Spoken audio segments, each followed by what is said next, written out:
Jus Riffin. Tuesday night, 8:30 EST. Know where we be. Jus Riffin. Special guest and tech and talk. A musicology. Jus Riffin. Coming to you live at the same time. Here every week. Jus Riffin. Jump in the room. Let's chop it up. It really ain't that deep. Jus Riffin. What's up, everybody? Jus Riffin. We're live. I'm one of your co-hosts, Hefner. I got Cookie Rabinowitz in the building with me today. We're chilling. It's Jus Riffin. Another Tuesday night, 8:30 p.m. Eastern Standard Time. Thank you very much. I got to get used to this camera here, and my computer's here, so I'll be looking both ways. So don't think I'm trying to neglect anybody out there in the audience, because I'm not. I'm looking at the guests, and I'm looking at my co-host. I can't see you guys, but I just see my phone. Yeah. Anywho, so we got a very special guest in the studio tonight, Rare Scrilla, one of the dopest producers that I've heard thus far. And so I'm excited to chop it up with him and see what's going on in his world, doing a lot of art, a lot of music, a lot of, cool installation kind of style type of things. And this dude is hard working. He's moving. He's always doing something. There's never a dull moment in his world. I am sure of that. And we'll get into it with him. Cookie Rabinowitz, how you doing today? What's good with you? Awesome, man. Well, I too am excited about our guest. Very cool, man. I've been checking out his art for the past couple of weeks since he told me he was going to be on the show. His music and the art and the whole bit there, really cool stuff. And just really good in general. Hey, you know what? Speaking of how I'm doing, I want to twist that around and say, how are you doing? I know you launched, and I'm not shilling your project, but I think the people should know. I totally forgot about that. You launched a project called Patterns on Ape Chain. Yeah, and I think you talk about it. I want to, before you say anything about it, I want to say that you I thought it's very the art is very appealing. It's like it's very textural, even though it's 2D, and I really dig it. I got a piece and I like it. Thank you for waitlisting me. And once again, I'm not chilling it. And even if I was, I don't know what it is. I mean, Hef, what is it, like $1? I don't even know what it is. So whatever it is, it's not, but you know what I'm saying. But anyway, tell me about your project without me telling you about telling us about our project. You got it. Okay, so I launched this project called Patterns. This is something that I've had in my computer for a while. It's just been there. Wanting to launch the project, just not knowing what chain to launch it on. Ape Chain just came out and just started ramping up. They're ramping up now. And Minty Fresh, one of our homies, was mentioning it during the community show, our community jam. And so I got to thinking, I really want to do music NFT. I want to do some sort of music on Ape Chain. I want to see how that's going to go. But back to the story. Minty gave me some information, and I ended up finding MintPad through Ape Chain and launched a project through MintPad. It actually goes live in a few hours for the public. The whitelist is already finished with, but it's just patterns. It's all AI, and it's just patterns, like things that I thought were cool, and I was just in my mind, and I'm spit out the prompts, and I'm like, oh, this shit is cool. And I just kind of kept going and going and going. And I have a whole like crazy, just a plethora amount of these patterns. And I was like, let's do it on Ape Chain. It's, fuck around and find out type of shit. And it's like $3. It's a 3 ape. To buy them, there's only 114 in the collection. And the whitelist ones are pretty much gone. There might be one person that might not have minted. And the show minted one. So we're going to give away one tonight on the show. Yeah. We're going to give one of these patterns away. You can actually go to Magic Eden if you wanted to just kind of see what they kind of sort of look like. Now, they're all one of ones as well. They're all different. Some of them might be similar, but coloring and shapes. So I just want to interrupt you real quick and say Minty inspired you to do the project, I guess, to launch it on Ape Chain or whatever.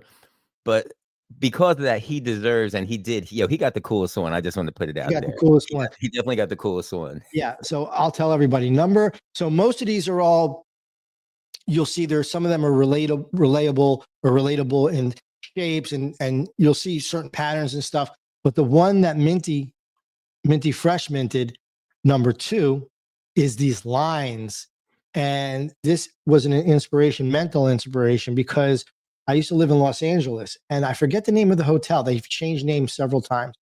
It's right on Sunset Boulevard, and if you're coming up down the hill from La Cienega and you're making a right, it's right on the right-hand side. I think it's called it was called the Jeremy Hotel. I don't know what it's called now. And this lady, I think it was a lady, designed these look like mesh rope, different colors, and they're in between the two buildings. They paid the lady like $8 million or some crazy number, they told me, for the installation, like for her to do this. So these lines kind of inspired me of number 2. And that particular one is way, way different than any other pattern that's in that NFT collection, because it's more unique than the rest. But they're all unique. They're all one of one. But that one's the most unique. And yeah, he lucked out and got number 2. Cool. Nice. So yeah, you'll be able to mint it. It's on Ape Chain. Go to mint. Just go to my Jus Hefner. Go to my page, and you'll see it's up there somewhere. You could just follow the link. And was that at midnight? I'll link more tomorrow. Is that public at midnight? Is that what it is? Hef? I think so. I think I fucked up with the timing. I thought it was going to be. I thought that the whitelist would have ended at 9 a.m. and the public would have started at 9. But I don't know what I did. And just one more question. I know you said it's one. Is it one per wallet? Is that it? I'm not going to be a pig or anything. One per wallet. Yeah, but one I could per wallet. mint another one if I go to another wallet. Absolutely. Yeah. Cool. And you might be able to mint it with the same wallet. It's just because you were whitelisted. Oh, whitelist was one per wallet. Okay. Right. And the other one is also one. I wanted to make it fair. I didn't want for me, honestly, it's not about the money. They're $3 a piece. I'll put that money back into patterns too, because I'm going to be giving everybody who mints pattern 1 patterns, the first one, is going to get a free patterns number 2. So that's going to come at some point in 2025. But yeah, maybe we add music to number 2. Music NFTs with patterns connected. With patterns that make the patterns moving around. I don't know. We'll figure this part out. But we're going to do something cool for patterns number 2. And if you're interested, go check out the collection on Magic Eden. It's called Patterns, Patterns. Bam. And we got more coming. Like, I'm always doing stuff, and my, brain's always moving. I like it. Yes, sir. You want to hit the 2-minute? Was it the 2-minute tune-up? Yeah, 3-minute. A 3-minute tune-up? Thank you for bringing that up. I didn't want to really shill it either. By the way, we're going to give out a word during the show. You need to follow at Jus Riffin and follow Rare Scrilla. Oh, Scrilla. Then wait, we'll put it in there. Yeah, and then you're going to need to know this word. Now, I want everybody to go to rafflebot.xyz. Rafflebot.xyz. Make sure you connect. You're going to have to connect through Twitter. It's safe. It's all safe. It's done by DGentai, who is part of Rug Radio, and Destan and Decrypt and that whole crew. So don't worry. Don't fret. We all use it every day on the FOMO Hour show. So go there. Hopefully, on our side it works, and we're going to be good to go, because we're going to raffle this off later on today. We're going to raffle off a pattern. Someone's going to get it for free. So someone's going to get a free one, a cool one too. So make sure you go to rafflebot.xyz and sign up and do all that stuff. And we'll give you the words at some point later tonight. All right, you ready, my friend? Yeah.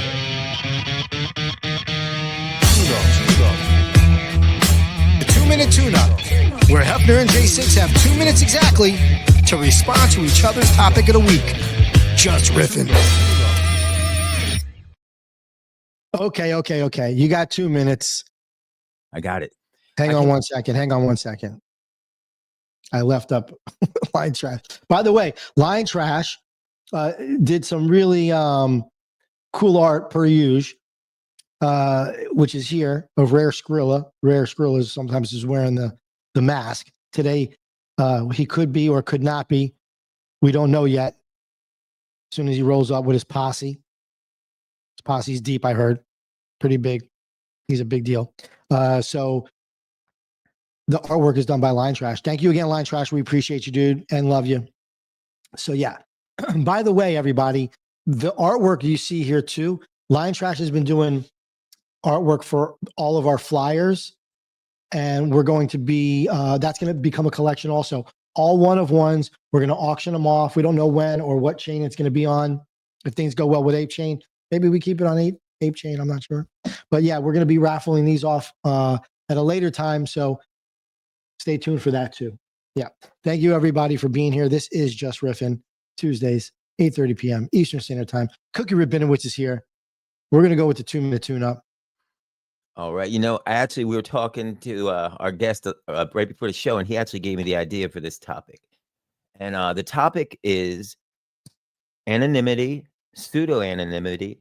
And, what do we think about it? And I want to preface this by saying when I first came to this space, I always called myself, my artist name was Cookie Rabinowitz before I got here. When I first came here, I called myself J6C6 because I just wanted to start fresh, and I didn't want to, I just wanted to be fresh and anonymous I never showed my face or anything. I wasn't being secretive. I was just like, I kind of wanted, to start fresh. And as I got here, I slowly started just going back and forth and being wishy-washy about my pseudo anonymity, or so to speak. And another thing about this topic is who can say it, right? I can sometimes, but anyway, but I don't know, like the reason why I'm bringing this up also is because I saw somebody posted right before the show a big thing on the genius of that DJ Marshmello. Marshmello, the DJ, and his genius of his marketing and everything, and the fact that he's anonymous, right? Mm-hmm. So when I saw that, I was kind of thinking like, yeah, because you don't get put into a category like people. It's listening without prejudice, like the George Michael's record of the 90s, but anyway, but you don't see somebody, or you see a Marshmello head. He could be an old dude, he could be a young dude, he could be a white, black, Asian dude, and people are just hearing the music and they're not, and that's kind of cool. And I just want to say, and then I'll stop. When I came up listening to music before there was, videos and MTV and all this stuff, I heard on the radio in the backseat of my cousin's car on the way to wherever we were going, I heard Stevie Wonder, I heard the Beatles, I heard Marvin Gaye. I didn't hear black or white or genres or ethnicities, none of that. I just heard the sounds, and I gravitated to the stuff I loved. And so just, I think anonymity, cool or not cool, or you can work with whatever. That's a general question, but Well, I don't know. I like it. I'm grew up in the hip hop culture, so we were always anonymous. Like for the most part, with our nicknames and stuff. I never used my real name, so we've always had nicknames and kind of this. I'm not really covering my face or anything like that, but. I think there's nothing wrong with it. You have a character, not character, but like one of the dopest MCs in the world, rest in peace, MF Doom. We all knew him prior as Zev Love X from the group KMD. And, a few tragic things happened. His brother Sub Rock passed away. Tragic accident. And he kind of stopped rapping for a while and then came back out as MF Doom with the metal face, with the mask on, and rapping, and just amazing. And people still knew who he was, but the old heads knew who that it was Zev Love X, but the new heads probably really didn't know that it was Zev Love X. And so he was hiding behind the mask doing his thing. I don't find anything wrong with it. I think it's kind of cool. And Mystique, there's a band, and I can't forget the name of them. They jam so fucking hard. I got to find them, but they wear these things in front of their face. It's a 3-piece. Oh, I know you're talking about something glass, something. Yes. Glass animals. Yeah. No, not glass animals. I'm sorry. It was something glass though. I got to find them. I mean, everybody knows. Rare Scrilla probably knows who the hell these guys are. Everybody and their mom knows who they are probably by now. But I remember catching these guys early when nobody kind of knew what was going on, and I was like, the mystique of this. I remember you sending me a video way before. You sent me a video way early on with these guys. They're cool. So, and then not that I think there's anything like, in other words, I guess what I'm putting out there is I kind of like it myself. Like, even though I kind of not really anonymous. I kind of like it, and I don't want to say I'm envious of it, but I think it's a cool look for an artist because it really allows you to just let the music have the identity as opposed to creating an identity out of yourself, Right. which can sometimes be contorted into some type of narcissistic self. I don't know.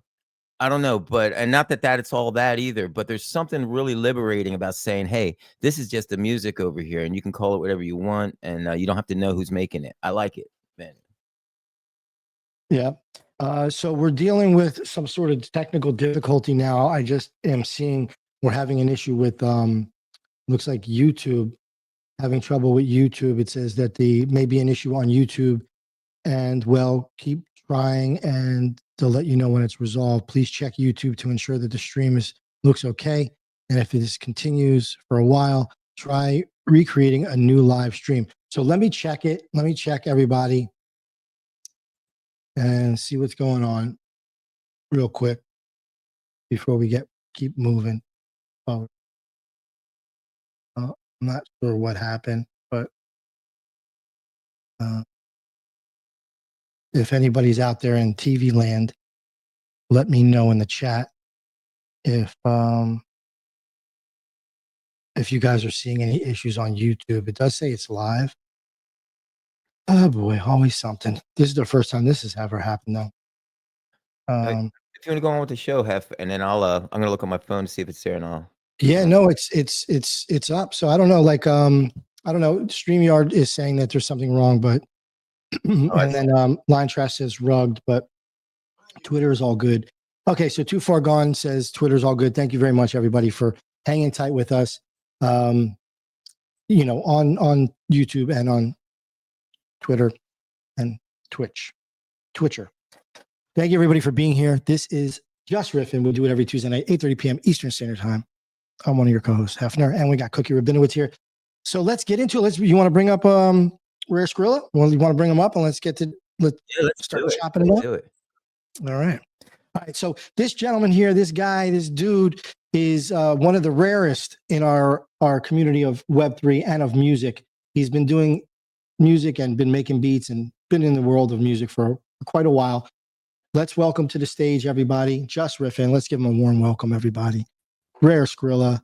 What's up, dude? Welcome to the show. What up? What up? What's happening? How you been? You guys talk about the masked singers and stuff. That's right, dude. I actually pulled up the Google, and there's a bunch of bands kind of came up that I kind of forgot about that rocked with like master, like War and shit like that with like covered. Slipknot, right? Remember? Not another band, yeah. Yeah. There's another group too. They don't wear masks, but they would put makeup on as a Head PE. You guys remember them? Head PE? Oh yeah.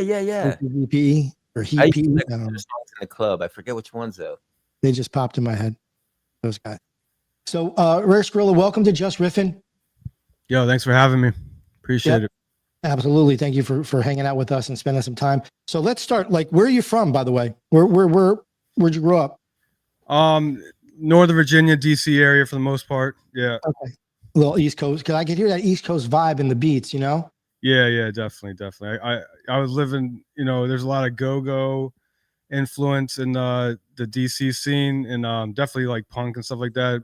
But I definitely gravitated more towards like the New York and Philly hip hop, which was weird in DC. There was DC like growing up anyway. It changed a lot like in the 2000s, but growing up it was like a kind of go-go versus rap a little bit if you got into like DC for sure. No doubt. I mean, I remember EU. I don't know if they're from DC, but that definitely that sound and Trouble Funk. They're still keeping this alive. Yeah, well, it's hard because DC. I mean, so I haven't lived in DC in like 5 years, but last I was there, they banned live performances of go-go because so it's very like racist rule, honestly. I'm not gonna get into it, but there'd be a lot of trouble apparently, they would say, and I guess somebody got killed or something, I think was the last straw. But I don't know, they would slowly start pushing it out. Anyway, it became more like a PG County thing in Maryland. might be more well known for go-go for the young kids these days. I don't know. Yeah. I mean, it's interesting, you know, the kids should know about it. The music is hype too, you know, so they definitely should know about it. You're like, get out of here, kid. My son just walked in without his shirt on. Is that your son? Yeah. Well, That's hilarious. you can go ahead and grab one, but you're gonna be quick, bro. You're live on air. You live on YouTube, bro. We see you on Twitter, bro. All the ladies. We got all the ladies. Camera for me. Ready? 5, 4, 3, go. Go. Oh, we cover anonymity. How do you say it? Anonymity? Quick, Cookie, how do you say it? Anonymity, I think. Anonymity. Anonymity, dude. Awesome. Hey, are you making beats for your son? Is he rapping, DJing? Is he? He says he's rapping, but he won't let me hear anything. Oh man, I got like this. If you see on the ground over there, I got this DJ equipment down there. I haven't used. It's a Roland, you know, like got the drum machine and the fucking, you know, turntables and all that shit. Yeah. I'm trying to teach him that a little bit, but he's interested, but he doesn't want to like learn yet. Like he wants it to be in his head, like a computer, like uploaded. Like, hey, try to DJ yet, so he's kind of struggling there. But yeah, he's interested in music. He's a music head for sure. He listens. Awesome. And how old is your son? He's 15. Okay, so he's like right around the perfect age to kind of dive into it. You know what I'm saying? For sure. Yeah, 100%. So did you start? You DJ? Did you start out as a DJ?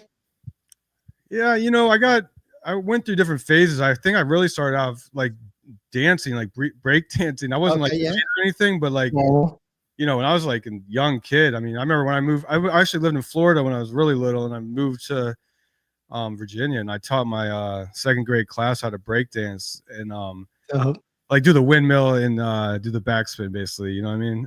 Yeah. And, so like, you know, that was like my first interest. Like, so I danced a lot. Like, you know, I was not part of a crew. I don't want to get it twisted, but I definitely like dancing and break dancing. And then graffiti was next. So I really get intrigued by that, you know, in the early teens, and then DJing, and then producing was like a natural evolution from DJing, especially back then. That was like kind of what everybody did. You DJ, and then you got your chops, and then you got your you know, your crew, and then you started producing, and that's kind of how that ran. Yeah, I'm with you on the same note. I you know, like the whole from the get-go, you know, breaking, dancing, and then I was DJ. Mm-hmm. Got DJ, and then I got to making beats, and then I started writing. I started writing poetry, and then that's when I got into writing bars and getting that way. But as I was saying, like natural progression. Like I think, you know, a lot of producers start out this way somewhat. You know, you're part of the culture. You know, you're part of that hip hop culture, and moving along with it. I don't know. Like I feel like at least growing up, you did everything. Like you know, even like you weren't good at graffiti, you went out with the graffiti guys and helped paint. You know what I mean? I don't know. Everybody kind of tried their hand at everything. I feel like I don't know if it's still as much. I don't see like the elements like as much on. Maybe they're just a different way now. I guess like rap's so like different now. There's like so many genres of rap and stuff. So it's kind of like there's definitely dancing still, right? But even like the kid, man, the shit he listens to is like moshing. It's like really more like punk hip hop that they're listening to, which is cool. I think it's definitely a different sound. Like they're not going to grow up listening to, you know, boom bap and shit. Yeah. Some kids do though. Some kids, do. You know, depends on your parents, you know, like. Well, I took him to the Wu-Tang show in Nas and De La Soul recently. I mean, he likes like that shit, but like that's not like he's banging like Ken Carson and stuff like that. Stuff that he more relatable to where, you know, his more their sound, you know what I mean? It's like a deep fried heavy bass sound. Like, I mean, when I listened to it, when I first started, like it's kind of grown on me a little bit. When I first heard it when he was playing for me, I was like, hey yo, what the fuck is this? I mean, this sounds like they mixed the fucking speakers wrong, bro. Like, what is going on here? It's like the sound, it's like this, the bass is like at the top and the bottom of the fucking the music, you know? It's crazy. No rhyme, no reason. Yeah, I actually enjoy some of it now, but it took me an ear to get used to it for sure. Like that plug music, I guess they call it. The kids. Is that what they call it? Plug music these days? Plug, and I call it deep fried music. It sounds like they, you know, put it straight in a fucking deep fryer. It's sizzling. Is that what's happening? Yeah. I'm going to ask one more question, and I'm going to pass the mic over to J6. I know he wants to ask you some stuff. So, what do you classify your genre? Like, what do you classify your sound? I mean, I grew up kind of making. I think my sound was pretty known as like raw underground. Really raw underground hip hop. I mean, that's pretty much. It was eerie and hard drums and all that stuff. But I think, it's evolved too over the years, but I guess that's kind of like the last run. But I think now I'm more making more like internet culture style music. So I think now it's more like what I'm calling is more like meme speak music, meme music, internet music, where I'm taking the same sounds that you'd hear me give, like, a Benny or Uncle John or a K Beta or whoever I'm working with. And instead I'm putting like, shit that's relatable to me, because it's me making it instead of I'm producing for somebody else. It's more like I've kind of got in the zone where I'm and I still do that stuff for sure. We have an album coming out next year with a pretty decent rapper. But for my own projects, I'm not going to go out there and make coke rap or make shit like that. Like, I'm making music that, I'm into Bitcoin, crypto, the politics and chaos of the world. I'm kind of putting that in my music and like trying to make it entertaining but not make it like cheesy. So it's like, growing up, like listening to like a Nas or Mos Def, or, going back to like Rakim and KRS-One, it's like, the stuff that back then, I when I was listening to rap, it wasn't just about like the beats. It was about also like gaining like knowledge that they were spitting. And so I kind of try to take that essence, like what I do and what we do in this like scene, and like put it over like dope shit. So it's not like too, in my mind, that's what I'm trying to do. Hopefully that's how it's coming across. I think that's really cool. We're talking a little bit before the show, and I want, if you could elaborate now, because when I was listening to your stuff, I really dug it, and I didn't know where the interjection of or the intersection, should say, of AI and your own touch was on it. But you mentioned to us that you actually write all the lyrics, and then what's the next part? Like, I'm really interested in your. So yeah, I guess that's to clear that up. So I wrote some of the lyrics fully on the album, but some of it is like me. For instance, I got an auction right now with the song "Creativity Bestowed" that's on AOTM's site. You can, real quick plug, Tuesday through Thursday, 48-hour auction every week. It's on auction right now, and that one I took an article that Art Gnome wrote called "What is Crypto Art" from 2018, and I put it into AI to start the song. Now it gives me like a very like, and I'm telling it like, make it a very like, I can't remember what the prompt I used, but it's like, make it a very agitative, lyrical rap that would be, one of the best raps of 1999 or something, so whatever. And it spits something out, and then maybe I do that like a few times, get it to like where it's like a decent bass, and I take that bass, then I have all like the syllables, like the 11 count syllables or whatever it's going to be, and then I can then go in and change the words to fit exactly. So like it starts, it gives me like a good information base, but really it's like at the end of it, these songs ended up probably being like, I don't know, sometimes it'd be like 30% was probably like the bass I kept, and then some of it maybe less, some of it as high as like 80 or 90%, depending on like what the song was. So most of it was me going in. I'd say it's like 50-50. Like, it gives me the bass, and then I kind of go in there and I change a lot of shit to like fit exactly what I want. That's really cool. I can kind of assimilate to like, even like if I haven't used AI to write lyrics, but like a lot of times, like I have a little musical passage and I'll just kind of hear a melody over it and I'll mumble it, but I'll record the mumbling, and kind of like you said, you'll keep inputting back and forth to the AI. That's kind of the same process I do, except for I kind of will like, oh, this kind of sounds like I mumbled this, so I'll make it those words, but they don't really make sense. Mm-hmm. Then I'll massage it a little, then it'll make a little sense, and then it'll come together. But at the same time, it doesn't seem like too far removed from the actual process of without using it, And Yeah. I think it's really cool too, because like you had an idea in your head, like for instance, you were talking about this article and you came up with the idea of utilizing this article.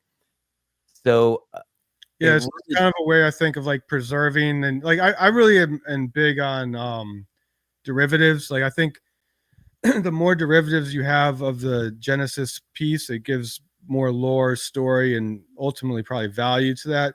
So one of the most valuable articles of crypto art in this space was that piece. It brought in a lot of eyes. It was right after the Rare as Fuck Festival in January 3rd, I think it was January 13th, 2018. He wrote it and I think published it in 2019, a few days later after like this big hype. It was the first crypto art thing. Like a lot of people were there, like Christie's, New York, all the Rare Pepes and SOG and CryptoPunks and it was a lot of excitement. So he put this article out, what is crypto art? And it like became like the #1 article Google search on crypto art for, you know, really probably up until like the NFT run of like 2021 and Beeple and them coming in. So I want to kind of preserve that. And like, and that was, you know, Art Gnome, you know, his basic ideas and his points of what crypto art was back then really resonated with like the provenance and the decentralization and the chain of custody and the stuff that like really resonated. This is before like royalties and all this other stuff that came in. This was like, why are you doing crypto art? And like this peer-to-peer exchange between different countries, this chain, you know, the agnostic aspect. You could be creative, you know, using the blockchain and like selling digital works that you know was not really much of a thing prior to that. And really for me, memes and collectibles at that time was like the huge thing because I've always been a collector of things, and having like that provenance and that finite thing with the token, you know, provable was a big deal. And that can be argued like finite with digital art. I agree with a lot of things, but I also believe that it is a real thing because, you know, if you right click save something, that's not collecting the token that, you know, everything that's associated with that picture or that video or that music or that blockchain art, whatever we're talking about. for sure. Hey, you know, that's a I love the way you put that, but you're talking about, so the visuals, obviously the visual art, you know, has had some good runs, and not so much with music, with the exception, you know, there are a few instances where people were very successful with music, and you're actually, you know, pretty successful yourself with music. You're an example of how it can work. Now, do you think of it, like you were talking about the provenance and stuff, as the value, like in other words, the technology would never be utilized, or it's not being utilized, or it's not smart to be utilized as for consumption, but the technology is used for proving, you know, the collectability factor is what we were talking about. So do you, with that said, do you release yourself on like the streaming platforms and stuff, and then you have the collectible versions, and that's different? It depends, like 100%. There's so many ways to skin a cat with music NFTs. Like, I mean, I don't know if I can run them all off for you, but like, yeah, just like that being said, like streaming and then, you know, doing additions or something, or doing like one of ones of the songs. Of course, you can also, you know, I've released stuff where it's like if you pre-order it on Bandcamp, then the people who pre-order it, then I'll, you know, email out the pre-orders and be like, send your like address, and then I'll drop you a, you know, an NFT.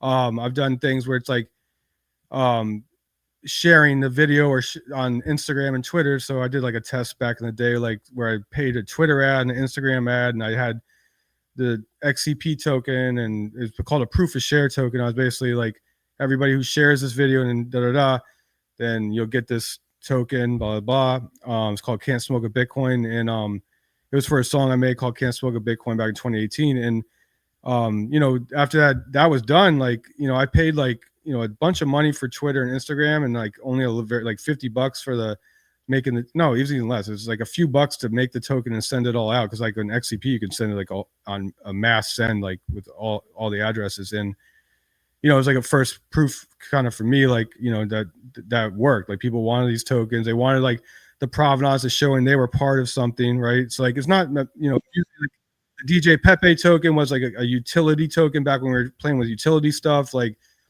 when you own the DJ Pepe, then you got a private link to a SoundCloud page in the wallet. So you flip over the back of the card, it had bonus content. You go to it, and I put like cutting room floor stuff on there. Like actually one of the songs that I did with Benny and Conway, I debuted there as like kind of like a proof of like scale. Like I was very, you know, DJ Pep was a very small amount of people owned it, but I wanted to show like what you could do is basically I could debut this song to my holders and then it goes out to the radio and stuff like that. And even for one of the beats on that album actually was in the playlist for like 5 years before the album came out. So, you know, perks like that. You know, you've got like async where you could do like they had the blueprints and there's new stuff coming. People have done like different renditions of this where it's like you upload a bunch of stems and then people mint out, you know, the different versions. So they're like almost co-producing the song with you because you might upload 300,000 versions of the song and make it so like 400 could be minted. And then, you know, they're, you know, part of the process of minting that song. Like they didn't do anything, but you know, it's like this kind of magic button. When they hit it, that's the version that comes out with the different drums, hi-hats, melodies, etc. So, you know, I've made the Bitcoin album back in 2020.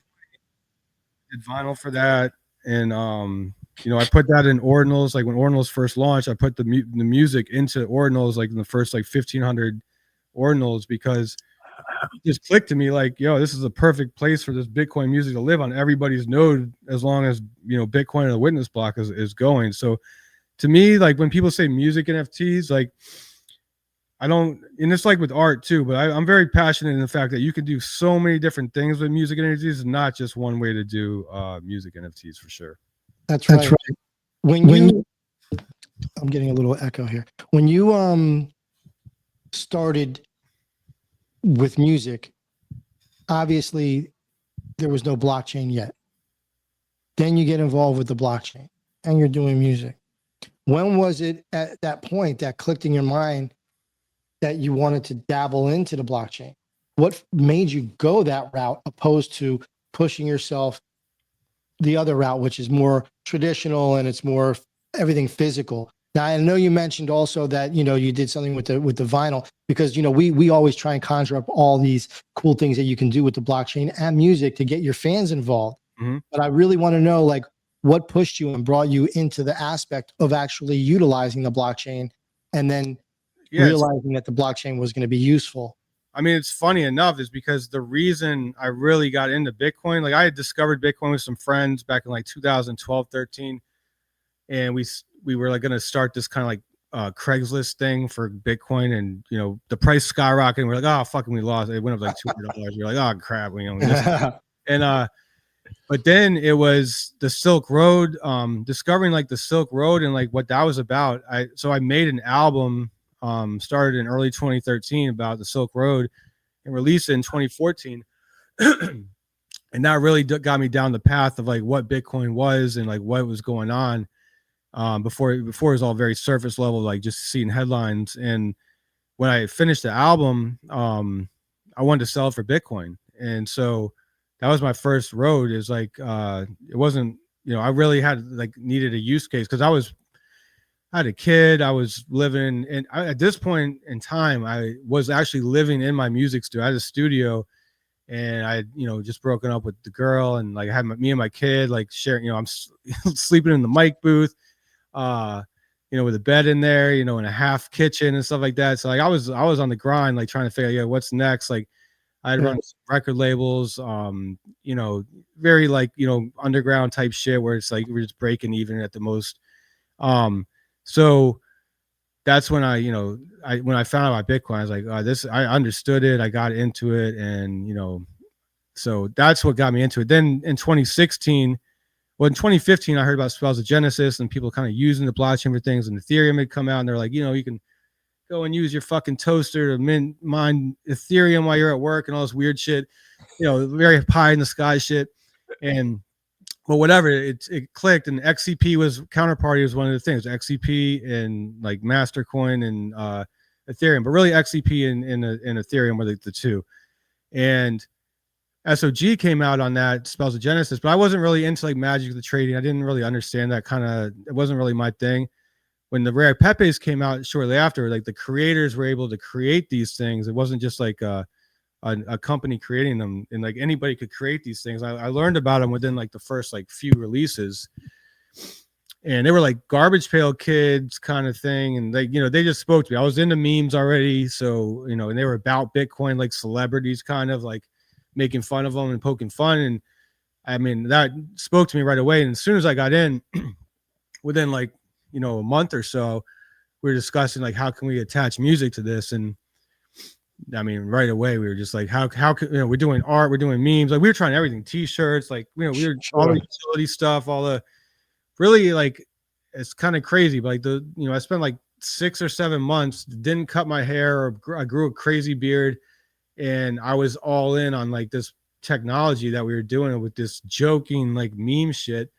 But, on the surface, it looked really like that. But in the background, it was very like all of us were just like really cutting our teeth to like, what can we do with this? This is crazy. And, now, were you taking it serious at that time, or was it a meme itself? Was it a joke? Like, I was so serious, man. Like a lot of people we were memeing, but we were serious, like, because, we're selling these things for like $5, $10, $15, and they went up at, $50 maybe like a little bit later, but not for anything. Like here and there, you might get like a crazy sale. Like the Nakamoto card was always a little bit higher than the rest, but for the most part, these things, like you could get a 1 of 1 for like $150 or something back then. And, those things are like, 6-7 figures now. And, we all knew that we were onto something. We did not know like the explosion that would take place in 2021 and like that craziness. Like nobody expected that. Like I remember when people started coming around trying to buy Nakamoto cards for like 3 or 4 ETH back then. That was like $3,000 or $4,000, I think, in early 2021. We were like, what? People are paying this much money for what? Everybody was selling their Nakamotos. People were selling their Lord Keks, and crazy. These cards were, and then all of a sudden that year they just went crazy, and then it got a little bit, nutty towards the end of the year. But yeah, we did not anticipate that, but we did know, like a lot of us anyway, we knew we were joking and we were having fun. But we knew we were onto something. Like we weren't, like most of us were, those collectors came around like 2020 and early 2021, like the CryptoPunk collectors and some of them, and they were like trying to buy. They did buy some of the artist supply, some of the collector supply. They buy their whole wallets. But I was like, a lot of us were like, nah, like, yeah. Now let me ask you, when you started to fuck around with the blockchain and music itself, not everybody, even to today, they're still trying to figure out what the fuck the blockchain is and how do you use it. What do I do with a digital wallet? I consider all of us professionals because we've been here doing this for quite a while, and we're still trying to figure out sometimes like how to bridge from one token to another. Like, forget about it. For the normies to figure that part out, forget it. We're still trying to figure some of this stuff out still too. But how are your friends taken by what you were saying? Going, hey, there is something here with the blockchain. Let's fucking utilize it. What was their reaction? Were they like, what the fuck is that? Yeah, no, most of my friends thought it was crazy. I mean, with the Rare Pepe stuff, especially, like they were like, yo, what the fuck is Scrilla doing? Like, what is he even talking about? Like, what is all this shit? Like, even with Bitcoin, it's like, what the fuck? All that. So then, yeah, the music, that was a total, like, like I have some friends in the industry and stuff like that, and people I've worked with, and they'll tell me, they'll be like, Scrilla, man, I was in LA, and man, your name came up in the studio, man. It was like like they talk about it like I'm some kind of like what is it, like unicorn or some shit, I think, because they're like, how the fuck is Scrilla like doing this stuff that he's doing with music on the blockchain? And I think it's kind of funny. It's like, I think for the most part, it's not going to make sense unless your fan base and you are involved. It just doesn't make sense. Like I've had plenty of opportunities. Like I've brought some people, like DJ Kubert gets it. Like, so like I love working with him. Like we do shit, and he loves Bitcoin and he understands it. But like some people that I've worked with or brought in, they don't. So like I've kind of stopped it. It's like it doesn't really work, because you have to kind of understand it, go all in, and like actually like kind of embrace it, because like your fans and the collectors in the space, like they want you to like understand it, and they want you to like be promoting that shit that they're into. And I think that the longer things go on, I think it'll start to work. And like things that happen behind the scenes where you don't know blockchain is happening and stuff like that, that'll happen probably. But you know, I think for the most part, it's all about you have to embrace it. It's like, you know, there's been a few people that have come in and done that. Like, I mean, even Snoop Dogg or somebody like that has come in and done that on a surface level area, at least. Like, Yes, yes. I would say on a surface level. I think it's dope that you mentioned Qbert. By the way, is he still working with Richie, Yoga Frog? That was his manager, Yoga Frog, Richie. Oh yeah, yeah. I don't know Yoga like that, but Okay. Yoga's around. I'm sure because yeah, I mean they rolling tight. But that's dope though that you mentioned Qbert because he was way ahead of his time when it came to the. You good? Sorry, hold on. Oh, Go. good. Quick, man. I love it. We're here live with Rare Scrilla covering his camera right now. His son is there, probably with his shirt off. And we can't be showing that here on YouTube or on Twitch or on X. I'm goofing. This is dope though. I think, you know, with Rare Scrilla, you know, embracing the blockchain. And I you know, like I was saying, it's cool that you mentioned Qbert because, and that Qbert gets it because he, like, again, was ahead of his time. Oh yeah. When it was his time, like when he was DJing. And so, yeah, all that cool stuff that he was doing back then, that was way beyond. I wouldn't think anything less. I would think that he's, you know. You know what's funny about Qbert? I didn't know Qbert before the blockchain. Qbert's been my favorite DJ since I was a kid. Okay. And DJ Pepe, the card that I made back in 2016, is part of the Hip Hop Elements series I did. I did MC Pepe, DJ Pepe, Pepe 1, which was like the graffiti Pepe, and B-Boy Pepe. And the DJ Pepe I used was DJ Qbert, and I Pepe'd him out. And I put it. So then his manager hits me up and I was like, yo, Qbert really fucks with this. And I was like, yo, this is crazy. And I was like, yo, I'm going to send him a fucking DJ Pepe. And we hit it off, and like it's been my like me and him have worked together a lot ever since then, and he's super cool, and he's releasing, probably, we're trying to figure it out, but he's probably going to release an Ordinals project of, like, I don't know if you've seen, like 365 scratches a day he's doing. No, you know, he wrote the sheet music basically for scratch theory and all this stuff. So he's beyond and cuts and on these cards, and he's using, like, you know, meme culture and like his like spaced out, like, you know, wave twisters shit characters, putting like Mac doing these cuts, and then like on the bottom of the card it has like the actual scratch pattern. That's so dope. Cool. So yeah, I think that's dope. He's also on the 42069 project. Okay. That you know, he did some scratches on that, but yeah, he loves fucking he loves the tech, dude. Those guys love the tech. What was the I can't remember why it's their company. Oh God, it's I can't remember the name of their, but anyway, super dope. Like, just I remember when they first started, when that crew started, you had D Styles and the Invisible Scratch Pickles. Yeah, Invisible Scratch Pickles. Yeah. But I can't remember the name of the record label. But they had all these like Scratchy Seal. They didn't give. Yeah. Is it D Styles Records? I think D Styles too. D Styles was part of the crew. A lot of people will say D Styles is better than Qbert, more technical than Qbert. I want to say better because they're really, both of them are like insane. They're just, you know, aliens, man. Craze and Qbert. Craze, Qbert. Craze is Miami dude, by the way. He's Craze is one of my favorites too. It's funny to me that they're like having this like online, like, you know, I don't want to call it beef, but whatever it is, there's like a riff going on. They're still riffing. I saw something. I don't know. I don't know if I can talk about it, but bring the drama, dude. I'm just playing, bro. I don't think Qbert's riffing. I'll put it that way. Yeah, I feel that. One-sided. I feel that. So we had not too long ago one of the beat junkies, original beat junkies on our show, DJ Icy Ice, who was an old partner of mine in a record store that we had in LA. And so that's how I know all those guys, you know, because the DJ crews, you know, you got, you know, J Rock and Babu. J Rock. They're crazy. He's one of the illest, J Rock. Two of my favorite DJs as well. I mean, the sound bombing joints, like, are such classics. It's crazy you can't even stream those. Like, kids don't even know about that shit. No idea, dude. That was Raucous Records. That's dude. Come on, yeah. even the whole Beat Junkie sound. And so those guys too, like you were talking about how like, you know, Qbert was, you know, writing the cards and stuff.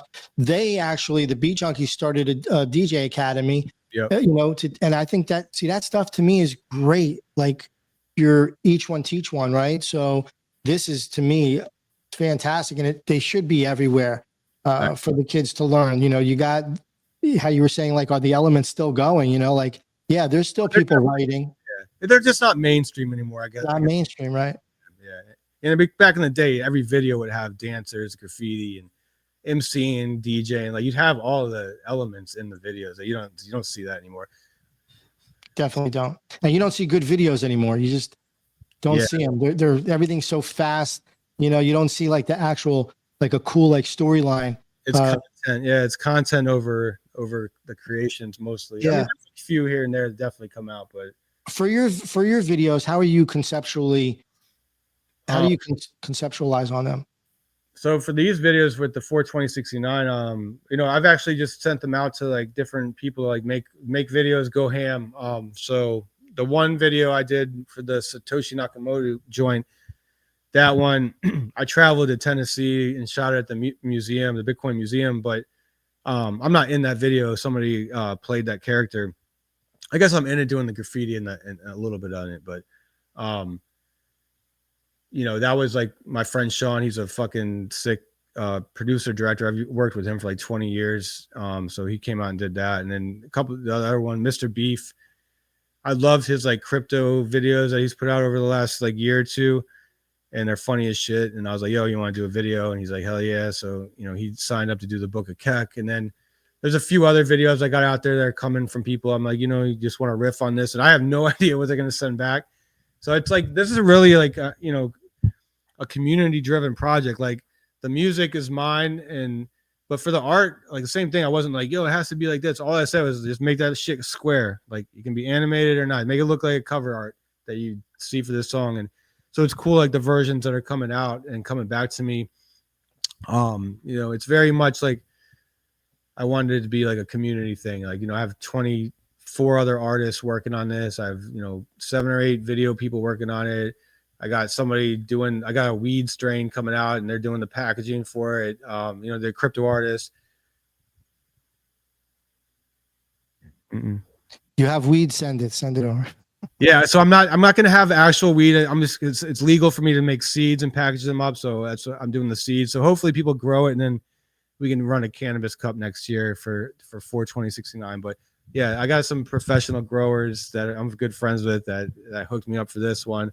But I guess what I'm trying to say is all the artists, friends with a lot of the artists in the scene, and I just wanted to like have them riff on it and, you know, me do the music. It would have been impossible for me to like, not impossible. It would have taken way too long for me to like do all the art for this as well in a very quality way, like they're doing, and the music. And I wanted to make sure this came out like soon. Like I made this album over the summer, and I wanted to come out like it's coming out like streaming in December. You know, it started rolling out in end of October as NFTs, but I needed it to come out soon because this AI music is moving so fast. Like it has to come out soon. Like even the shit I'm making now on the side, I'm like, God, like this shit is crazy. Like, you know, it's like it needs to, this is like a timestamp provenance thing for me also. That's cool. Like, so not only is it timestamp provenance via blockchain, but because as the technology is evolving, yeah. That's cool. I really like that. Are there any, so, I mean, basically you're using the internet and the blockchain to release this stuff. Do you have any desire or none really to ever kind of go out and maybe like, I don't know, DJ or perform these live in some context? Yeah, so I'm going to be doing something in Miami for Basil. We do a show we do a gallery down there for the last, I guess this will be our 4th year. Fake Basil for fake rares and Pepe. So yeah, Qbert usually DJs too. So I'm going to see if he's going to come down. But you know, I'm going to definitely Kane Mayfield, who's on the album. Maybe Willie Ways will come down too. And we're definitely do something. I'll definitely DJ it. You know, I DJ'd the Beeple event for the Pepe Fest, and this is where this shit actually sparked the idea. So I've been messing with the AI music kind of just for fun all year, and 2 days before the event, maybe even the day or day before, I had a bunch of, I got a bunch of Pepe songs that I've made or other people have made. I had them in my Serato. I was going to spin it, but I've been having so much fun with the AI shit. I'm like, I started talking to my wife, and I'm like, sitting in a hotel. I'm like, why don't I just create all brand new Pepe music right now over the next like time that I have before the event? And so I made like another like 10 or 15 songs, those next like 24, 48 hours. And they weren't like, none of them really made the album. They weren't like, they were just like kind of cheesy and catchy, like Pepe songs, right? But everybody loved them so much that I was like, oh, fuck, I might be onto something. And that's when I was like, all right, I'm going to, starting in August, I dove into this, like, all right, head first, I'm going to make this. And I didn't know how many tracks it was going to be. It ended up being 25 tracks, which is kind of ridiculous, but it's what it is. It's 25 track album. That's dope, bro. That's so dope. It doesn't matter. Who cares? Like yes. So you're going against your tradition. You know what I mean? Make it your own. I love it. 25. Let's keep it moving. Yeah. And then I usually put vinyl out for any release I do. So I'm trying to figure out, like, am I going to make this like a double or triple album, or is this going to be like, pick and choose or some singles on 45s? I have no idea yet. So I'll decide that later. But that's sick. I want to throw in, you should do picture disc also, at least maybe one of the records as a picture disc, or if you do double vinyl, do you make double vinyl? And then, you maybe have some rare triple vinyl that are picture discs. Okay. I'm going to send you an invoice. Just playing. So while we're on that subject, though, and I'm sorry if I should know this already, but when you release this vinyl, is there any type of like blockchain, type of, I don't know, whatever type of angle? Yeah, I have done that before in the past. Like sort of for Sound Money album, the first 21, I put kind of like these custom PFPs in the corner. I put like a sticker, drew them, and put them on there, and then I also high scan them and put them as one of ones on the blockchain, so that you can't like duplicate. I made it like marker bleed and shit. You couldn't do, the idea was you had this vinyl, you had this thing, and you got the one of ones. They were kind of like PFPs, hand drawn ones. And so I've done that, but now I'm looking at the NFC chip stuff. So if I did that with vinyl, I'd probably do something like that. I'm definitely looking at these keychain too. I'm trying to get them in time for Miami, but I don't think it's going to happen, but at least in time for New York next year, of these like keychain, NFC chips that it's basically scan on your phone or on the computer, and it'll play the album right off that. It's just, they're pretty inexpensive, kind of like the same cost as like CDs to make. Yeah. It's cool technology too. Like you get it right, it's instant right away. Yeah. As long as it's working, right? Yeah. Make shoes, vinyl, shirts, whatever, and put the NFC chip in it. So I'm going to try to figure out something cool to do with that. I really dig that NFC technology, with the exception of like when it works, it's cool. But sometimes, you're there, like, it's funny. Like when I get tipped from the sometimes at work lately, the girls want to tip me in Cash App and stuff. So I made an NFC thing and I just stuck it to the counter so they put their phone underneath it. But it's like when it works, it's really cool. But if not, you're sitting there, and that was me. Line Trash, if he's in the room, he'll recognize that when we were at Basel last year, they had all these NFC things around, and I was like a moron with my phone, not figuring out where to tap it, and people are looking at me like, who's this boomer? Who's this boomer over here that don't know how to fucking use NFC technology? But anyway, I think it's a little janky. I agree. I think also it's like where you get it. Like you can get it from Alibaba for like $1, or you can get it from like more like, I think more like reputable people for like $10. Not that Alibaba is bad, but it's just like there's so many sellers on there that you don't know. So I don't know. Maybe that's part of it, but I think there is a little bit of like NFC technology. They had room to get better for sure. And I want to add too. Also at Basel last year, I remember, I forget the guy's name, so I apologize to him, even though he's probably not listening tonight. But Brian. Yeah, it could be we'll say it's Brian though.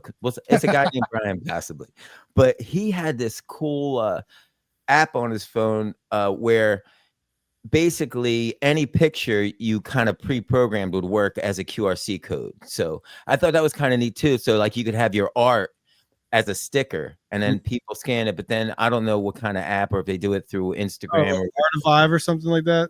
It was something like that, but it's really cool. But I wish something like that was more universal, because it's a great way for artists to give that direct link, you know?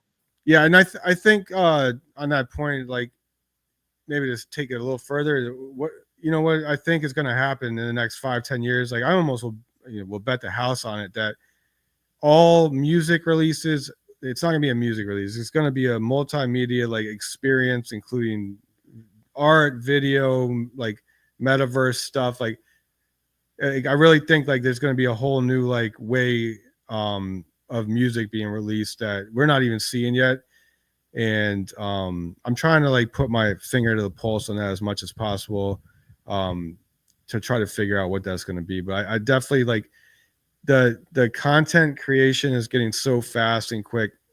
The AI shit really helps me realize I've done art AI shit for like a few years, but the music and the film and stuff that you're able to do now, like there's just no way I think that you're gonna be able to keep up without having like this whole like experience. And it kind of goes back, it's like weird in a weird way. It goes back to like the 1950s or so, where like Hollywood, like artists were doing everything, wearing all the hats. And I think it's going to be back to that a little bit, where it's like, I agree.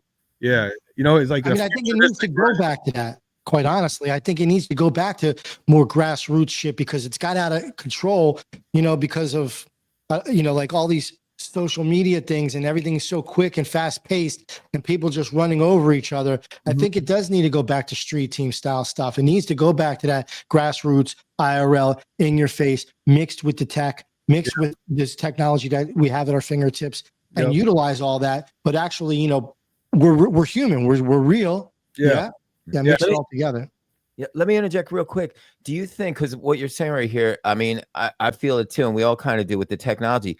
Do you feel that people, or artists, I should say, do you feel that artists that decide not to interact with this technology, do you think they'll be left behind, or do you think there'll be a place for them somewhere? There's always going to be a place for, people that don't do that, as long as they're really good. Like, and you wear that, like that's part of your shtick for real. But I was so against Serato when it came out. I was one of the last ones to buy it. Dude, I moved down to Atlanta to DJ. I remember going to the fucking record store and being like embarrassed, like I was like, I go to the fucking DJ store like weekly, like I used to in DC. I go to the DJ store and like, what the fuck? I'm like, what new releases do you have? And they're like, what the fuck are you talking about? I ever used Serato.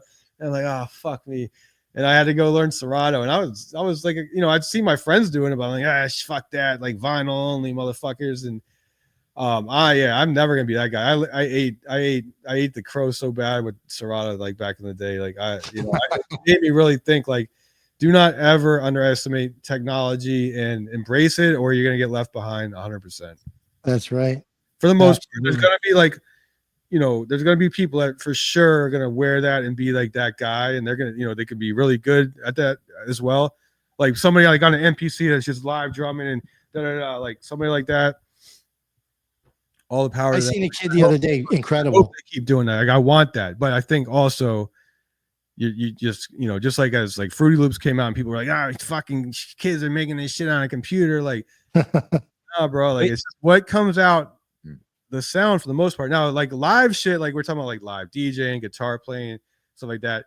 I hope that doesn't go away. I don't know if that's the kids care about that. Like I know I care about that, but not sure what the kids are going to care about as much for real. That's kind of up in the air in my opinion, but there's definitely gonna have to be a live thing, or you're gonna lose the humanity of all this shit. So there has to be some kind of essence of live. That's right.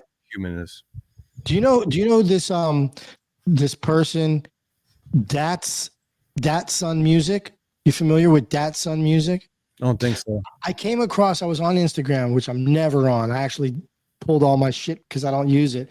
But I was on there the other day for our Jus Riffin account and came across this kid, and how you were talking about, the drumming, dude. I play drums. I DJ. I make beats. I write rhymes. This kid fucking blew my mind. Sick. That DATSUNN Music. When you get a chance. That's on DATSUNN. I'll check it out. Yeah, DATSUNN Music. When you get a chance. Yo, and then I want to get feedback from you. Huh? I'll check it out. Yeah, some of the shit on Instagram I see with like some of the kids like DJing and stuff, or like the graffiti styles some of these kids are doing. I'm like, this shit's not dead for sure. But No, you're gonna like this kid because he's really like up same, not same style, but you'll feel it. You'll. Dope. I wouldn't tell you if it was garbage. Yeah. You know, waste your fucking time. it's So- oh, go ahead. Sorry. No, Go ahead, because I couldn't hear you. Go ahead. I was just gonna say, as much as I know you got off of Instagram, but I see a lot scrolling through when I scroll on Instagram. I see a lot of young, like really young people that they just have the facilities they have. It's just mind blowing, and it's inspiring in a couple ways. First off, it's liberating because you realize if your thing is if you want to be whatever the quickest gun in the West or whatever, you realize there's no point in that because there's a 3-year-old from another country that can do it better than you. And she's way better than you are, if that's what you do. But so it's liberating because you realize, hey, I have a voice in here somewhere and I better find it. And that better be what I'm putting out because that stuff. But at the same time, it's inspiring, like you said, Hef, because there's young people that really still do embrace this aspect of musicianship. And it's inspiring. And then what you were saying, Scrilla, too, with the humanity of these people, we still get the live human touch. So it's all good stuff, all of it. Yeah, I think as long as like people, the drumming, like the MPC, like beat making or like the machine beat making, wherever these guys are using, like some of that stuff I see is pretty incredible. Like that wasn't going on back in the day. Not even 10 years ago. Like what's his name started making that popular. Arab, what's his name? Arab music, yeah. Arab music, yeah. But some of the stuff now, like I'm like, how the fuck? It's like just it's like pattern memory, like overload. The stuff that they're doing. It's so insane. Yeah. Because because you make the beats too, right? Yeah, you make beats too. So, yeah. I'm like, what? And I'm watching to make sure that he's hitting it, and like incredible. It reminded me, like you say, like years ago, I was on tour with Frank Nitt from Frank and Dank and Illa J, Dilla's little brother. We're in Europe, and I forget the guy's name. He opened up for us. He had the machine, and he was doing this. This is 2014, 2012, 13, around there. And I'm like, what? This, like, what? Oh, like seeing him do it. Like he's right here, and I'm like, holy crap! How in the fuck are you doing that? Yep. Like, and not missing a fucking beat. Yeah. My buddy Casito back in the day, he helped with the first Bitcoin music album I did. He's one of the producers, and he started doing the live drumming a lot, and I was like, yeah, that shit is crazy. Yeah. So what's go ahead. No, I was just gonna say before we were banging on the drum pads like that, when like the Emulator 2 Plus came out and stuff like this, it's like it was a different school. It was the keyboard players, like they actually played keyboards first, piano and that stuff. But like I remember being a kid as a teenager. My one friend of mine, he would have the Emulator 2 Plus and he have a drum kit in it, and he would just play live drums to whatever, and our minds would be blown. And it's wild because then a whole new generation of people see the MPC pads and people programming, but then when they actually utilize it as an instrument, like the keyboard itself, it's a whole new thing. But it's fascinating, and it just goes to show you, man. You always, people will always find a way to get it done, no matter what they have. Yeah, and I think it's like beyond. Like I'm saying the MPC, but it's not like I think that's pretty old school in this new beat making thing. Like it's like using the machine and a Kai. Yeah, the pads, like it's like stuff that I have no idea what it even is anymore. Like, I'm still stuck in. It's so insane, and now you got a Kai making. Now there's drum machines or whatever they're making where you can pull the stems. It's incredible. Crazy. It's crazy. We dreamed of that. Say AI, and they're like, I don't use AI music. I'm like, motherfucker. Everybody used it. Number one, because if you're separate, like if you're trying to find a song and separate the stems out of it, you're using AI to do that. And like just to riff real quick, the greatest thing about AI music as a fucking sample record digger is 100% able to call a one-of-one sample on a prompt that nobody else has or is gonna have. And it's nuts to think about because I was a heavy digger. I used to order records off, blindly just order boxes of records. When I didn't have a lot of money, mind you, like from Russia and Japan, and I would just go by the album, like what it looked like, and then started to get a little knowledge about it as they came in, like, okay, this, that. And we used to, go digging like rat piss and all this shit to get records. Like, and now these kids have and I've been DMCA'd so many times on records that you don't have to worry about that anymore. I mean, I don't know like exactly with AI, like what's going to happen. Like eventually the AI is going to find the AI is going to use AI to find the actual source of where some of this stuff is coming from. Because we don't know for the most part, but it's going to be like, I think people are going to go back eventually and find, they're going to be able, like the same way they go back in the blockchain and like, oh, all this fucking da-da-da. They're going to be able to use an AI to sweep, I think, like where the sounds like are kind of like learning from, because I don't There's think a little thing inside they're learning it though. They're the same way we listen to music and learn it, it's learning it. So it's gonna be like, right.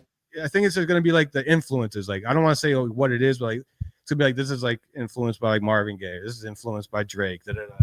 Sure. Well, from what I heard, there's little people that are in the computer systems, and they're actually making the music. You remember the Flintstones and stuff back then? Where I mean, that's kind of like in a meta way what is happening. I mean, like it is like we are just like, you know, there's something bigger than us maybe, and we're just the fucking, you know, mice in the machine for them. So it's probably we're the guinea pigs for sure. Those those AI music platforms, a couple of the big ones, I forget their names, but we talked about it a couple weeks ago. But I saw this one YouTube clip, and I wish I had it on hand for reference. But like you were saying, Skrilla, like these AI, this machine learning, it's learning the same way we do. Like we listen to records, and it listens to stuff. Well, when these people are going and prompting shit, they had a guy prompting it, and it would come out like sounding almost exactly like a Beatles song, or almost exactly like a whatever song, and Green Day and stuff like that. I know. Yeah, it's pretty crazy. And so there was lawsuits, but at the same time, like, you know, if somebody mentioned to you or me or whatever, hey, we tried to create a music to sound like somebody else, we could do it, and that's kind of what the AI is doing. It's just interesting to see where it goes, because the AI is influenced just like we're influenced. Yeah, you know, we're not necessarily plagiarizing. Of course, exactly. Like even like I upload like chopped up beats into like the AI to like start a prompt and stuff like that. It's like, so it's taking that music. Like I was telling somebody, like, we're working on an album with somebody, and you know, I was like, you know, they're like, oh, Skrilla, let's do the AI to shit to this. I'm like, well, if I upload homie's verses into this, you understand that his shit's gonna be in there and gonna be influenced in the next generation of output. So they're like, oh, right. So you know, but me personally, like, and to go on your point, Jay, is like that everything, like I don't know if I've always thought this, but in my adult life, in the last like at least 15 years, ever since I started getting DMCA'd heavy, like I believe that everything is a sample. Like this conversation can be sampled. Like everything is a fucking sample. And if you try to stifle it, it's just bad for the overall creativity of what, you know, we're doing, evolving, and it's going to happen regardless of stifling it. You're just being a hindrance. So yeah, I think that everybody should embrace it, etc. I like that. And you know, that's what drew me, that's what was really attractive to me in this space, when I saw how the, you know, the visual artists made their work CCO, and I was like, this is really cool, because it doesn't lessen the value of the person that owns it. And like you were saying, what you were saying earlier, it actually gives it more validation, you know, when people are taking that and repurposing it. Yeah, so it's cool. I like it. Yeah, I think we have to embrace it. I mean, you know, I get like you want to put your shit out and make money and like get the name of it. I understand that. You're like, I'm not advocating for like taking a project and then putting it out under somebody else's name. Everybody can see you guys.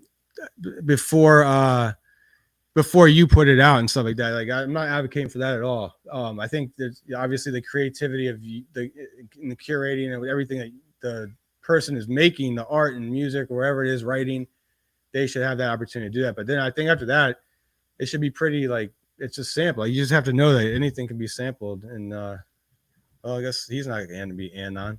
He's getting on the mic. What up, little dude?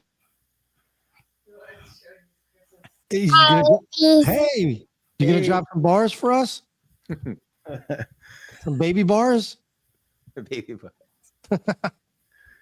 Yeah, man. We got to embrace the technology, dude. You know what I'm saying, Rare Scrilla? We can't like push it away. The people that do push it away, those are the ones that you know, will learn in the long run that they should have embraced it. I totally am with you on embracing of this technology. as we all should, like if you're creative and you want to do something creative, there's nothing wrong with grabbing something to help you, as long as you're not stealing it from somebody else. It's coming from your head or whatever. Using that as an instrument or Manipulate. yeah. Hey, you know what? Yeah. Could I be so bold as to ask you, like, what's your toolbox? Like, what's your AI toolbox that you like to use? I mean, I'm pretty simple. I've been using mostly Udio and my MPC and Pro Tools and Chat GPT to make this stuff. Isn't that dope? Like what you just fucking said. Yeah. You're using Chat GPT. You're using Udio. Your MPC. You know what I mean? Like, yeah. Come on, dude.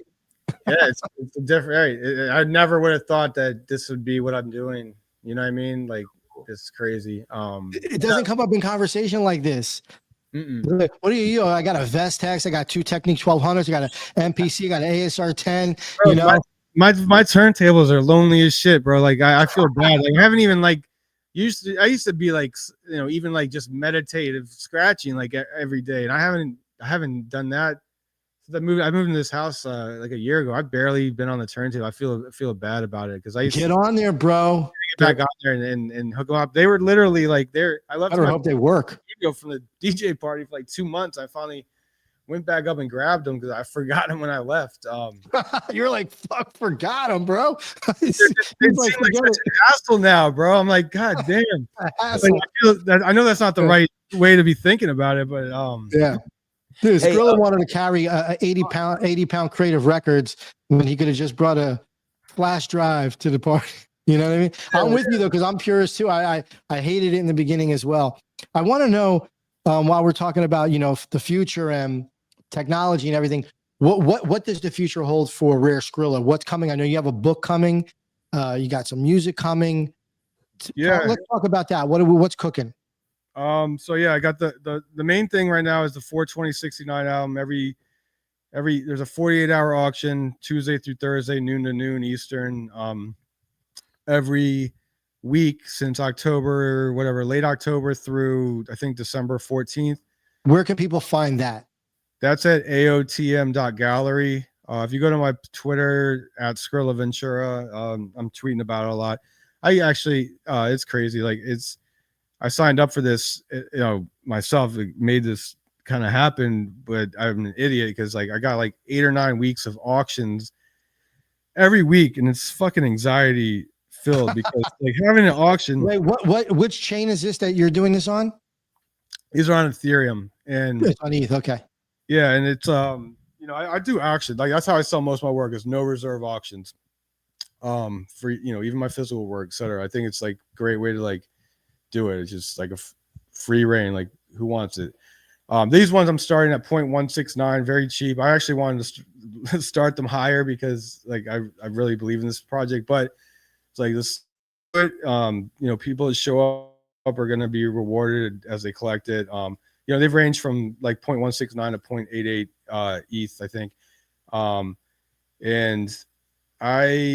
It's anxiety, man, because like every Tuesday through Thursday, it's like I'm just waiting. I'm like, all right, hit the bids. Let's get. And it's not because it's not even just because it's me. It's because I have all these artists involved, and they did it on the strength of me. So I'm like, I want to get these motherfuckers paid because we're splitting shit. You know what I mean? Right. They're making money, and that's how they're making their money. And I really want them to get paid too because you want to prove a point that the blockchain actually works. You can utilize it for Yeah, I mean we're selling like this like no matter what, we're selling songs for a few hundred to several $1,000s each, and I'm blessed to be able to say that. But this is more than like a music NFT to me. This is like the crux of like crypto art, in my opinion. Like what we're doing. I'm pretty humble, man, but I really believe what we're doing is like I got involved with. I mean, these crypto artists are not just like crypto artists. Like they're here, rain or shine, like. This is what they do. They don't give a fuck. They don't care if they make money or not. They're gonna make crypto art. That's what they do. The shit that I'm making the songs about, this was very like tuned in with this manifestation and kind of like moment of like crypto art, memetics, internet culture, like the fourth turning, stuff like that that's happening. I believe like the chaos in the world and kind of the precepts of different like changes of money and geopolitical powers, and I try to like really encapsulate a time period of what we're doing in our terms. And so I'm really proud of that. I'm really proud of like what the artists came and did. I'm proud of AOTM, who they're like, you know, kind of like a super rare almost, like think of it. They set up a web page for me. They're putting up like as the videos come up, they're putting up information. And it's like really dope what they've done. So you're launching it through them, AOTM? Yeah. They did the smart contract and everything for you? So I'm using Manifold for most of the songs, but I do have 4 dynamic pieces that Young Weekend helped me with, and he wrote specific contracts for that. So like the art will change every like such and such block. Like the one on auction this week, every time the Ethereum block ends in a golden ratio of 1123558, the art changes. So like that roughly would probably equate to like every 100 to 120 days or so, depending on like the block speed. That's art cool, man. So cool. Yeah. And so I'm super proud of this project. It's going to end in December, like for the NFTs, but with that, like I got to click create is another project that they've been putting out works for like this is the second year. This is the end of the second year. It's like 2 years. Me and Osanachi and Anna Marie and Gian Carlo, I believe, we are putting out, you know, works with them this month. So like I did like an edition, kind of like a 42069 edition to be collected. So like it's a song and art that I did with notable Pepe's, like that started this off. So that's kind of like the edition. Also, I put out a 69 piece edition with them, that music and art, doing the same type of thing. And I'm gonna put out Fake Rare out in the same manner. So I'm doing like kind of like these editions with these different like directories and collectives, but the one of ones are all coming through here. And yeah, like I said, you know, the streaming will be next, so I'm gonna have a push for that. And this is crazy, man, because like I used to run a record label. What label? In Interloop Records. So we from like 2006, we were like pretty heavy in the blog rap era. 2006, like 2012, you know, like did a lot of cool stuff. In like especially like the DC Metro, Mid Atlantic area. And I managed like some artists then, and you know I was producing, and we threw shows. And this is what I fucking feel like I got myself back into. And I got out of that shit because of how hard it was. And then all of a sudden I find myself back in this moment where I'm like, you know, just like I gotta make sure I'm doing all this stuff, and it's like it's music just swung back around for you. Yeah, that's tight, you know, because you know, like you said, someone give up on it because it is like a needle in a haystack to try and make some money and to get heard. There's so many great musicians that are out there, so many great producers, so many great singers, songwriters that don't get heard. They're just go silent because they're just not getting to the right avenue. I really feel like this is, first of all, super early. And yeah, you're early and hip to the game of what's happening, and you're pushing forward with the technology, moving forward with it, and helping other artists understand like you can actually utilize the blockchain. So I think that's a great thing too for you moving forward. The only thing you could do is go up. You can't, you know, unless you just forget it, you say, I can't do it, or I don't want to do it anymore, you know, whatever. But as long as you're continuing, yeah, the tech is going to help you.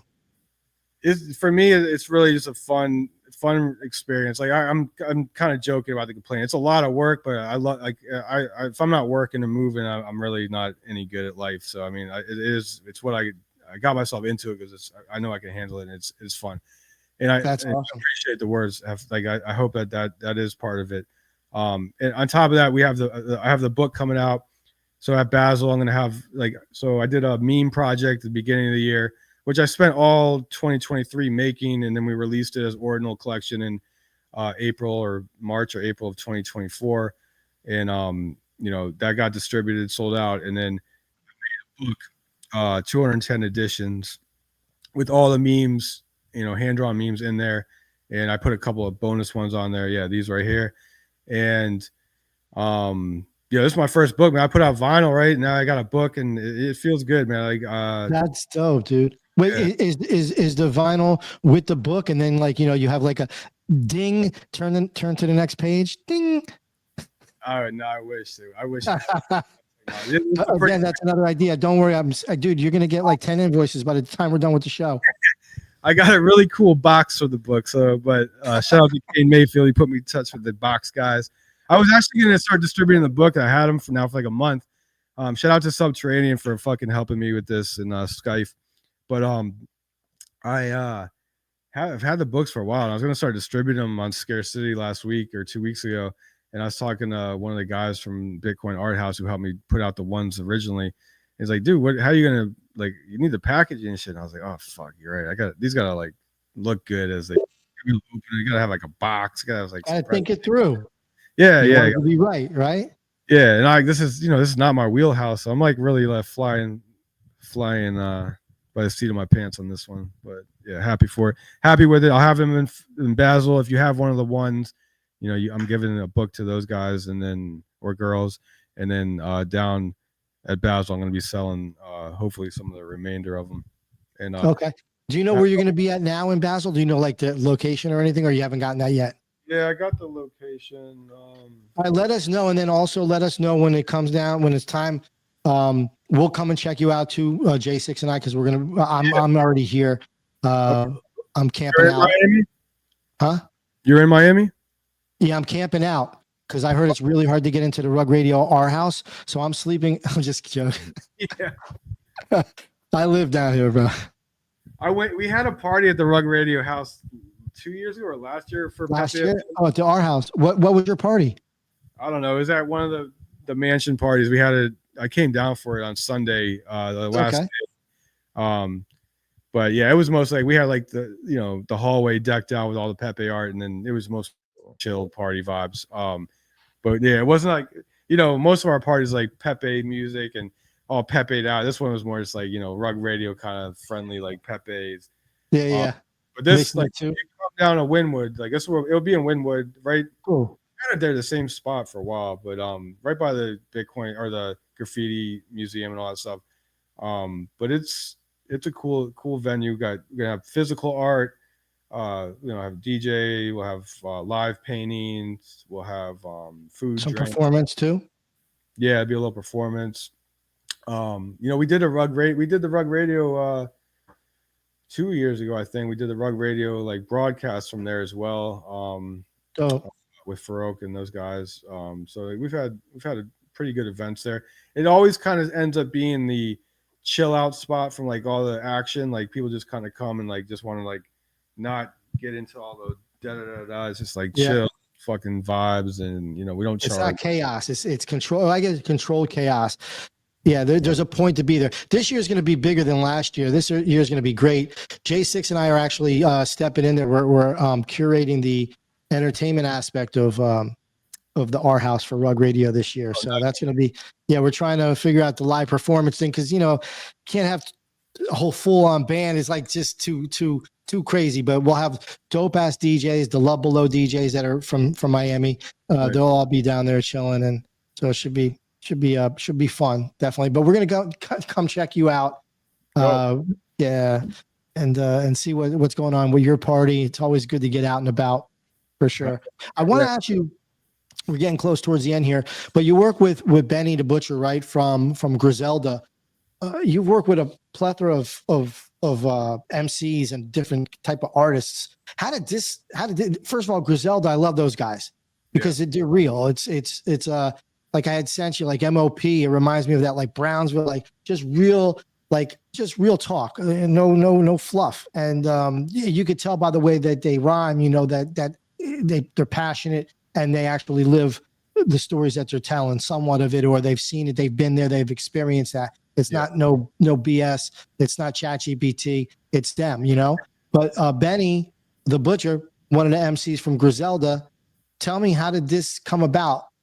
How did you meet them? How did the project come about with you going, hey, dude, I got beats? Or tell us. It's pretty funny. I don't think I've really ever told this whole story, but it came down to marijuana.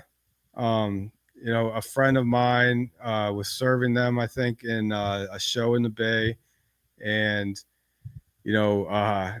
said, my man's got beats. They showed up at the studio to serve them and played them beats, and my partner Chops was playing beats, and I think one of Mr. them, Chops. No. Chop Okay, Rock. okay.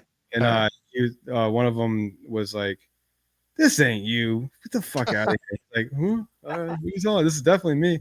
And so the relationship started there, and then yeah, we basically, man, it's kind of funny. A couple of record labels like really hated us at the time because we were able to, finesse a deal with Benny to do this album, go down there, record the album in 2 days in LA, and everybody liked it a lot. And it was right, COVID hit, and labels were trying to offer him deals, but all of a sudden he had some records in the bag, one with Pete Rock and Smoke Dizza, one with us, and another one, I think. And when people, when you get signed, they want to get rid of all that other stuff, and we'll use their people to put shit out and get everybody gets paid, right? We were a needle in the side of some record label. I can't get too much into it, but there's some people that did not like that we were, because everybody liked the album. Anyway, it took 2 Wait, years. hold on. Can we get into that a little bit? I mean, it's industry politic bullshit, bro. You have no idea how crazy it was. Like, Bullshit. if you look up on you look up some interviews. I mean, Benny was like, "Man, these guys are really mad at me for not putting this record out." Because wow, dude, we were like, "Bro, like, what is?" We didn't understand it a little bit at the time. Like, was it an indie label or a major? This is all us. So it came out through like a fake label, and wait, you guys had to white label it? It's somewhere? I think it's like, if you look it up, it's under Rare Scrilla and what's the fucking Benny's squad's called? God damn it, Zelda? No, his part. Whatever. It's through that. So like we did the album with Rick Hyde too. Rick Hyde is one of Benny's artists, and and Benny's on it. Bunch of people. Oh, the BSF cipher, those guys. Yeah, BSF and Rare Scrilla is what I think. Yeah. Out on. So like Rick Hyde. Yeah, so we did a Rick Hyde album as well. And then during that time period, I really got along with like Rome Streets and Uncle John. They actually, it's funny, like Uncle John's from DC, where I'm from, and I heard that I saw him put out a mixtape that had a Bitcoin logo on the back. So I was like, what the fuck? So I go to one of his shows right around the corner. I'm like, I was like, yo, Uncle, I didn't know Uncle John. He's like a younger generation. I was like, yo, bro, like, come on, like, what's up, bro? Like, this is what I'm about. Like, what are you doing? We hooked up, and he actually got on I did a Bitcoin record called Sound Money.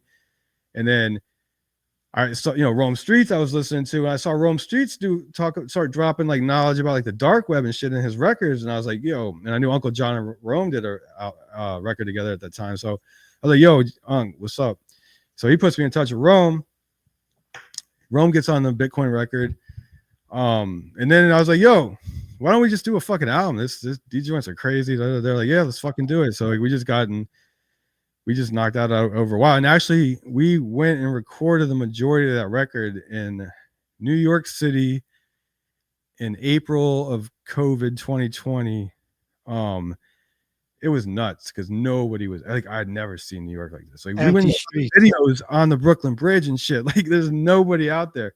That's incredible. And I got sick as fuck. I got COVID, I think. I was down in Harlem with them drinking those fucking shots of whatever I don't know what they call, but they were like, I got so sick. And I think I got COVID because that night I was puking out of the car while they're shooting the rap video. I'm like, damn, bro. But yeah, I don't know, man. Like I worked with a lot of cats. We did records on Jedi Mind Tricks out, label when they first put shit out. Philly. Yeah, I did a Reef Lost Cause record album. K Beta, who he influenced like Wale and all these guys from DC. Like he was like the main guy I worked for from DC, Virginia area, like one of my best friends. Wale, another dope beat maker, bro. Wale? Does Wale make beats? I think Wale makes, from what I know, from what I heard. Yeah. No, I don't know. I know. Oh, no, I'm sorry. I'm thinking of Wajid. My bad, dude. Yeah. This YG guy. from Detroit, Oh yeah. not Wale. Sorry, my apologies. Everybody that's out there and No, don't hate on a brother. I guess what I'm saying is I've been around the block for sure. Like, I mean, you know what's funny is like my first interaction with like a big hip hop artist that I fucked with like prior was Agala, Oh, Adolf the Assassin, right? I lived in the suburbs with my then fiance. Like 8 o'clock in the morning, I get a knock at the door, and Agala's at my doorstep. what the fuck? 8 o'clock in the morning. Oh, and like, Ready to rhyme, dude. Let's go. yeah, and him and like this other guy that I knew, and they come up and they start rapping, and it was funny as shit. And then they took my shit. They took our beat CD on the Smokers tour, whatever, the Dr. Dre and Eminem and all them, the Smoker, whatever it's called. And you know, he would text like every once in a while, we'd like say like, "You're loving the beats," and all that. All of a sudden, we started hearing our beats go off. Some of the mixtapes and shit like that. So like that kind of like got a foot in the game, and it worked with Tragedy Gaddafi back on his like Matrix. You're dropping some names right now. I like it. Yeah. I mean that's kind of like where I got into my foot into like past like I guess the local scene. But mostly, you know, I ran a local record label like with DC, Virginia, and Maryland artists for a long time, and that was like, you know, some of the most fun I had. Throwing shows and doing all that shit. I used to do beat battles, throw beat battles, do beat battles. That's dope. Who have you battled against? Anybody that we would all know? So to be clear, like I guess the beat battle is the wrong language. Like I did like what was it called? I did a Like couple. a showcase, you mean? Battle, yeah, like Battle of the Box. Okay. When I was really young, I did Battle of the Box, which was in 2003, I think, 2002 or 2003. I threw a couple.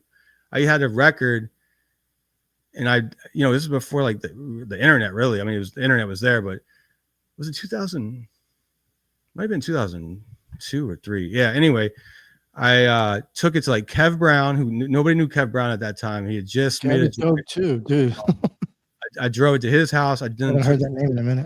Later and drive it to Edon's house. Edon, you guys remember him? Of course. Well, I don't know if J6 does. Cookie, we actually spoke about Edon on the show on one of our shows. I remember you speaking to me. Yeah, one of the dopest, dude. Driving this record, like this was before beat showcases or anything, honestly. Like, yeah. I never heard of one. I kind of just threw it. It came together. Like, I was on underground hip hop producer forums and people were doing the beat shit, and I was like, oh, we should do this live. Because I was DJing a lot of a lot of MC battles at that time, like University of Maryland stuff, and you know, around like the DC area, and just let's do a beat battle. So I had to drive the record, the physical sample of these guys' houses, let them cook with the record for a couple of days, go pick it up, and yeah, then we did these joints, and then you know, like a couple, you know, Beat Society started like 2 months after that. The MTV, like Timberland and Dr. Dre had a beat battle like that fall. And then you know, Jay Hatch, I think RIP, I think he might have passed recently. He took the beat shit to the next level, and yeah, it kind of went crazy. Who was the last person you said? I think his name was Jay Hatch that did the beat. He was pretty known for like I forget what his thing was called, but he did like the beat showcases, beat battles that traveled around the country for a while. Yeah, it was a pretty like $1 million industry for a minute. It's tight, dude. Man, this is awesome. J6. I'm Great good, man. We could talk to Rare Scrilla all fucking night, dude. He's sure. Yo, I just want to say this was awesome. Like, this is the first time really that I've gotten within a conversation with somebody that's been around as long as you in this space, and it's really cool, man. And you make really cool music too. So all this stuff, a great time. Thanks for hanging out with us. I appreciate you guys. Fun, good conversation. Most definitely, dude. Yeah. It's been a breath of fresh air, and dope that you've been in the, you know, crypto world and crypto Twitter and all this stuff, like, you know, as long as we have, and that you're doing music as well. Oh yeah. So it's been a blessing having you on the show. Definitely want to get a beat from you. I want a grimy ass beat so I can drop some bars. Not joking. FYI, I'm not joking. FYI, not joking. That's not my MC name either. Not joking. But No, on a real note, it's been awesome that you're here with us chilling on Jus Riffin, and we're going to see you in Miami for sure, 100%. And, you know, if there's room and you're interested, maybe you want to do a set at our house. I'll talk to you offline and we'll figure something out. Yeah. And yeah, that's it, man. Brother, I appreciate you definitely for coming through the show. We didn't do everybody. We didn't do the giveaway. We're going to do it next week. I totally forgot in space because it's not normal for us to give stuff away on the show. But we do like giving things away because we like to get things for free too. We like the airdrops and we like free mints and we like whitelists and allow lists and all that good shit. So we're definitely going to give it away. Don't worry. We'll give it away next week to someone lucky, and we'll raffle it off. Again, thank you very much, Rare Scrilla, for coming on the show and hanging out with us. My co-host, Cookie Rabinowitz, thank you too. Rug Radio, we're powered by them. We love Rug Radio. They're our fam. Been with them since day one, and they're with us since day one. So thank you to them as well and everybody that works hard over there. We look forward to seeing everybody in Miami at Art Basel. Once again, this is Jus Riffin. We do it every Tuesday night, 8:30 p.m. Eastern Standard Time. I will see you next week. Peace. Thank you so much, everybody, for tuning in. Jus Riffin. Tuesday night, 8:30 EST. Know where we be. Jus Riffin. Special guest and tech and talk. A musicology. Jus Riffin. Coming to you live at the same time. Here every week. Jus Riffin. Jump in the room. Let's chop it up. It really ain't that deep. Jus Riffin.